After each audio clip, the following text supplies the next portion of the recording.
Unboxing ng parcel ng amo.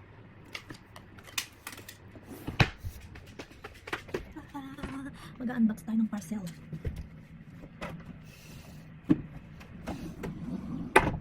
This ang parcel.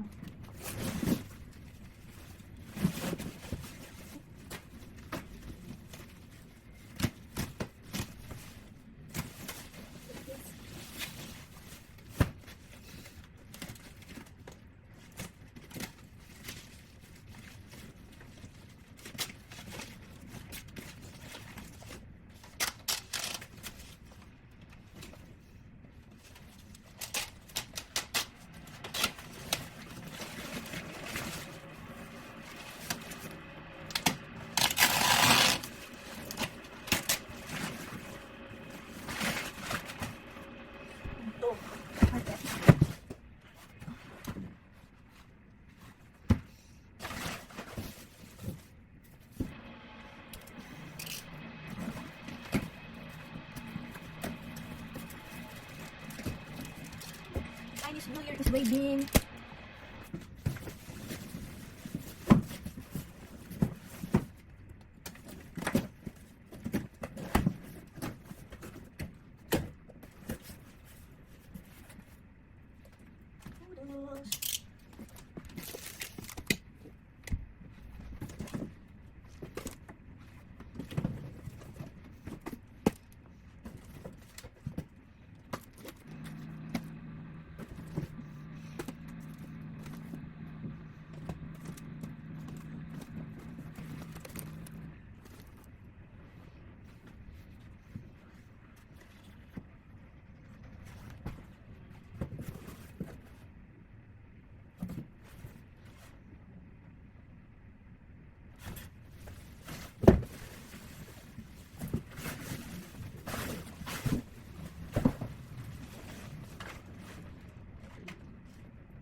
After ko maglapag ng plastic dyan, ilalagay ko muna dyan yung mga parcel ni amo kasi hindi ko pa yan pwedeng ilagay sa mga drawer or kahit sa lamesa kasi ang sabi niya madumi daw kaya kailangan mo nang isanitize.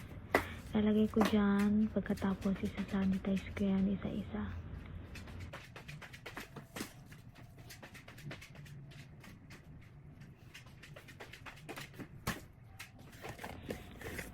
Ayan, kukuha ko ng wipes at pupunasan ko yung mga noodles. Isa-isa yan. Kailangan malinis. Ayan.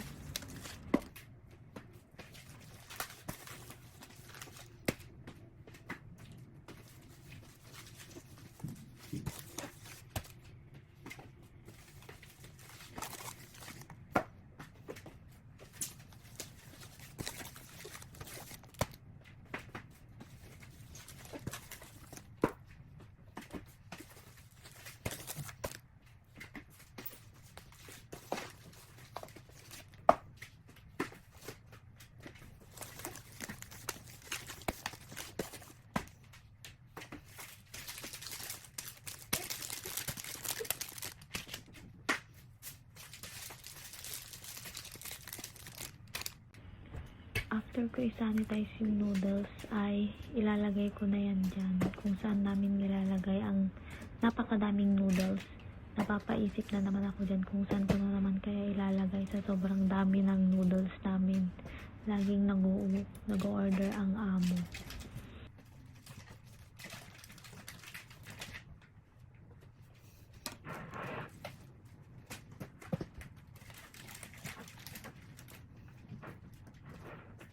Ayan, tinanggal ko muna yung kape dyan. Kasi hindi naman talaga lagayan ng kape dyan. Ewan ko sa amo kung lalaki ba't naglagay ng kape dyan. Tinanggal ko muna at ilalagay ko ang noodles ng among babae.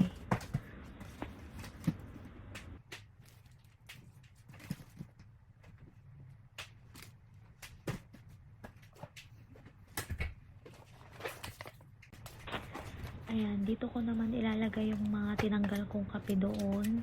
Dito talaga namin nilalagay ang mga kape, juice, gatas, bigas, tissue, mga wine ni amo.